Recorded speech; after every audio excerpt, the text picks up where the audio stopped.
La paraula en nom del grup parlamentari del Partit Popular de Catalunya, il·lustre senyor Santi Rodríguez.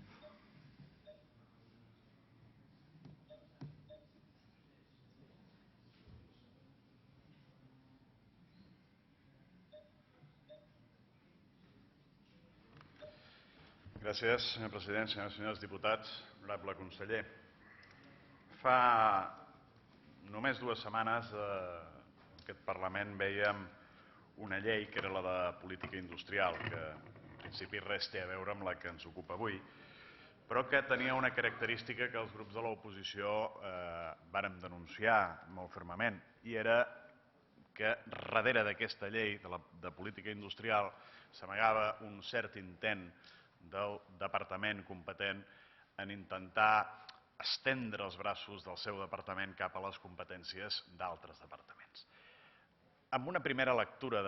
d'aquesta llei, per una persona que potser no està perfectament introduïda en aquesta matèria, el primer que pot semblar aquesta llei és precisament que és una llei similar en benefici del Departament de Medi Ambient. És a dir, que el Departament de Medi Ambient d'alguna manera pretén estendre les seves competències sobre tots aquells plans i programes que s'elaboren per qualsevol, no només per qualsevol departament de la Generalitat, sinó fins i tot dels ajuntaments. La realitat no és aquesta, la realitat no és ni molt menys aquesta, i per això en aquella llei, la de política industrial, vam presentar una esmena a la totalitat i en aquesta no ho hem fet. No ho hem fet per diversos motius, però entre d'altres coses perquè aquesta és una llei necessària, és una llei que sorgeix d'un manament d'una directiva europea, com ja s'ha esmentat, i també tenim, que s'ha vingut aplicant amb caràcter supletori, una llei de l'Estat que actua com de bases, i per tant també ja tenim una guia, tenim una orientació i a més hi ha una experiència en l'aplicació dels manaments d'aquesta llei.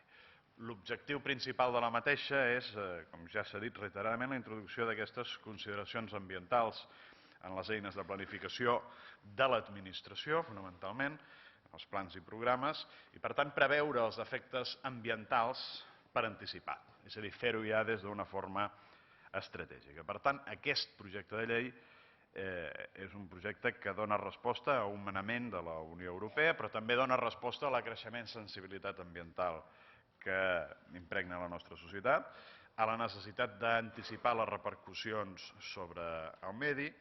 i també a preveure les actuacions que minimitzin els impactes sobre el medi ambient.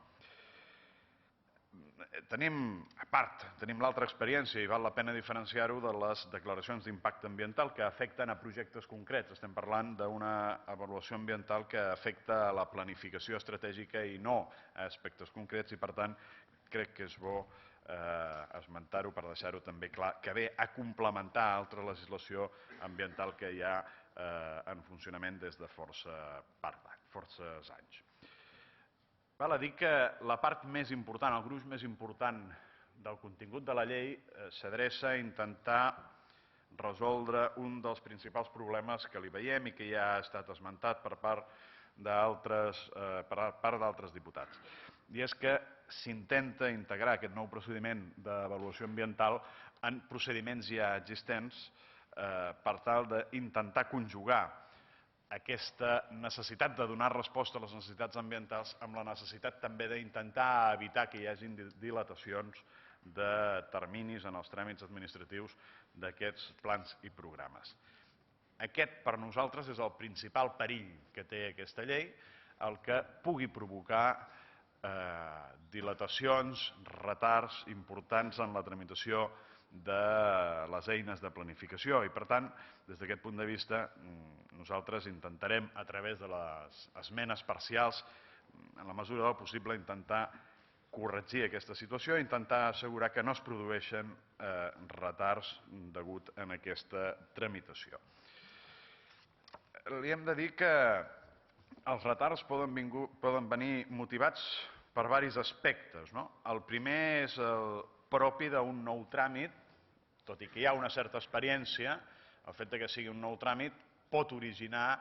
dilatació dels tràmits, per un costat, però per un altre costat creiem que també l'excés de regularització que hi ha en la pròpia llei i l'excés de parametrització de tots i cadascun dels passos que ha de donar aquesta avaluació ambiental també pot ser causa de conflicte i també pot acabar causant retards. Permeti'ns que posem un exemple pràctic. Hi ha un element que és el de la decisió prèvia que s'introdueix amb la voluntat d'evitar que determinats plans i programes o determinades modificacions de plans i programes sense